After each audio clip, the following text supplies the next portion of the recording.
describe this campaign, what first comes to your mind? Crazy, torrential. It's been like a whirlwind election. I don't know. The fact that we got here to this point, we made it. I mean, we're so close now. I feel like things have just kept happening in this election. Just every week, something new has come out that has changed the whole game plan. And so it's been really exciting to watch, also really terrifying. And so, we're sitting here waiting for the results to come in, and I think tonight's a big night in history. We don't know what's going to happen. So what media sources have you looked at during this election? Like what? Yeah. Okay, I look a lot at the New York Times. Okay. That's like my main source. I get notifications from the New York Times and CNN on my phone, so usually those. And then on Twitter, I also follow like ABC, CBS, the major news sources, yeah. And so, okay, why would you say this campaign has become so vitriolic? Why are people so pissed off and so motivated to vote? I think because the two major candidates right now are two extremes. And so people have to throw their support behind one person or another. And so it's been, I think also since they're so starkly different, it's been a challenge to not be super passionate about it. I think we have to be passionate about it because it's an important election because these two candidates are intense.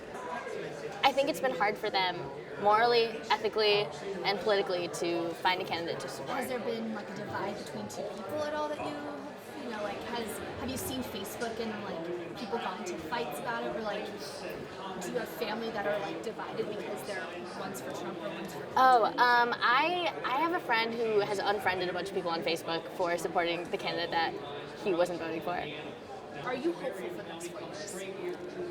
What am I hopeful for, or am I hopeful? Are you hopeful for the next I am hopeful for the next 4 years. Good.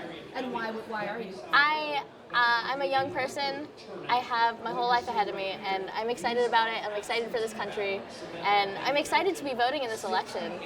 This is my first presidential election to be voting, and I think it's a big deal, and I'm excited for the next 4 years. So we start with so did you go and vote? I did not. I actually had to mail in an absentee ballot because I'm not from Indiana originally. So.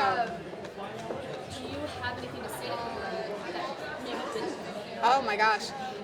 As far as not voting, I feel like if you're going to protest the system and throw your vote away, this isn't the year to do it. I'm not entirely sure that there's ever a year to do it, but this is such a divisive year and people feel so strongly about it and the candidates are so different that this is not the year to be I'm not going to vote because I protest the system. Vote for the candidate that aligns best with you, and not voting is just completely ignoring the democratic process. So with that said, do you have any friends or family that have been divided because of these polarized candidates? My entire family is very divided on this, yes.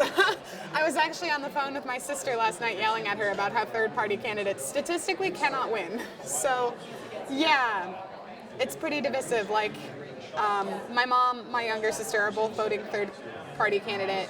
My older sister and I are both voting Democrat. My dad is Republican, and both of my older brother is Republican, and my younger brother isn't voting at all. That said, would you say that you're voting for or against a candidate? I love this question. I would say that I'm definitely voting against a candidate. Not that I'm not voting for Hillary. I think at this point she's experienced enough that she can handle it, and for the most part her views align with mine. But the main reason why I was so determined to vote is because I refused to let Trump win. So. Okay, and then with that said, are you hopeful for these next 4 years? Not particularly. I would say I'm hoping that at least they stay the same. I'm not hoping for a particular increase in the economy or excellence in America. I just want it to, if nothing else, stay the same. I'm hoping to avoid a downturn. Are you going to be happy once this whole election thing is over? I'll be very happy that I don't have to hear about it anymore.